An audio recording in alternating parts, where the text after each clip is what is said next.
O cangaço foi um fenômeno social que ocorreu no Nordeste brasileiro entre o final do século XIX e meados do século XX. Consistia em grupos armados de homens e mulheres que viviam à margem da lei, conhecidos como cangaceiros, que percorriam o sertão praticando saques, ataques a fazendas e pequenas cidades, enfrentando as forças policiais.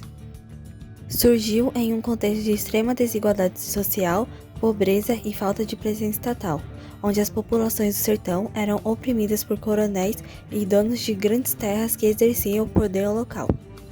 Os cangaceiros muitas vezes viam-se como justiceiros ou defensores do povo, mas também cometiam crimes e atrocidades. O cangaço tornou-se parte da cultura do sertão, com figuras como Lampião e Maria Bonita ganhando destaque. Esse fenômeno refletia a resistência do sertanejo às condições de vida adversas, marcando profundamente a história e a cultura do Nordeste brasileiro. A origem do cangaço está diretamente ligada às condições sociais, econômicas e políticas do sertão nordestino, no final do século XIX e no início do século XX. A região era marcada por uma forte desigualdade social, onde a maioria da população vivia em extrema pobreza, enquanto uma pequena elite de coronéis controlava vastas extensões de terra e exercia grande influência política. A falta de presença efetiva do governo nas áreas mais isoladas do sertão deixava essas populações à submissão dos coronéis, que mantinham o poder através de violência e clientelismo. Lampião, Maria Bonita e Corisco foram as principais figuras do cangaço. Lampião ou Virgulino Ferreira nasceu em 1897 e se tornou o mais famoso líder do cangaceiro, sendo conhecido por sua habilidade militar e liderança por quase 20 anos, até sua morte em 1988.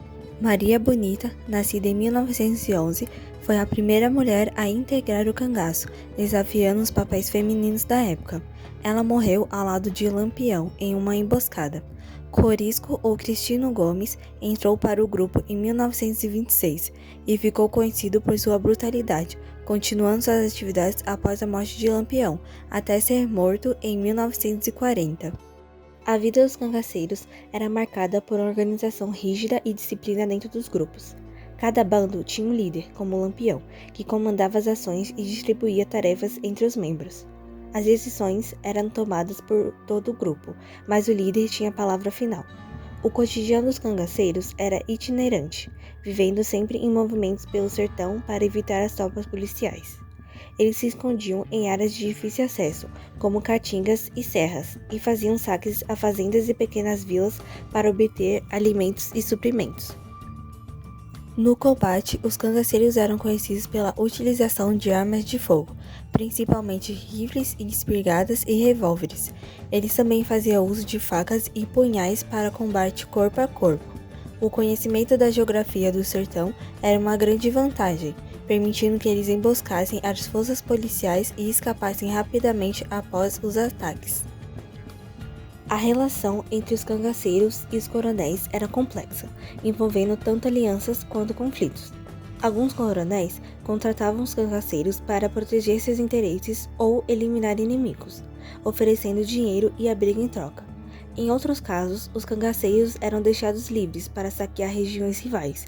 No entanto, essa relação também gerava conflitos quando os interesses se chocavam, mostrando a fragilidade das autoridades no sertão e a influência local dos coronéis. As mulheres desempenharam um papel importante no cangaço, rompendo com os papéis tradicionais femininos da época. Elas não apenas acompanhavam os homens como esposas ou companheiras, mas também participavam ativamente das atividades dos bandos armadas. Algumas mulheres lutavam ao lado dos cangaceiros, enfrentando as dificuldades do sertão e os confrontos com as forças policiais. Maria Bonita, companheira de Lampião, é o exemplo mais conhecido e se tornou um ícone da força feminina no cangaço. Além da participação em combates, as mulheres também tinham funções no cotidiano dos grupos, ajudando na organização e na logística, cuidando de feridos, preparando alimentos e mantendo os esconderijos. A presença delas trouxe uma nova dinâmica ao cangaço, mudando a visão de que esse ambiente era exclusivamente masculino. Culturalmente, as cangaceiras contribuíram para a construção da imagem do cangaço, que passou a incluir a coragem e a resistência feminina, além de desafiar as normas sociais do sertão. O cangaço começou a declinar na década de 1930, devido a uma combinação de fatores: a intensificação das ações das forças policiais e a implementação de estratégias de combate mais eficazes, como grandes operações coordenadas, foram cruciais para enfraquecer os bandos. O governo federal, buscando consolidar o controle sobre o sertão, intensificou a repressão, empregando tropas especializadas e utilizando recursos modernos de vigilância e combate. Além disso, a crescente falta de apoio local e as disputas internas entre os próprios cangaceiros contribuíram para o enfraquecimento do movimento. A morte de líderes como Lampião em 1938 marcou um golpe significativo para o cangaço, e a desorganização resultante facilitou a captura ou eliminação dos remanescentes.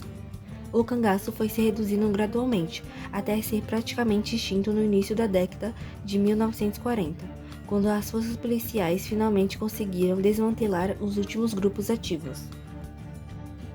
O cangaço é amplamente representado na cultura popular brasileira. Na música, artistas como Luiz Gonzaga e Zé Ramalho cantam sobre o cangaço, representando e popularizando suas histórias.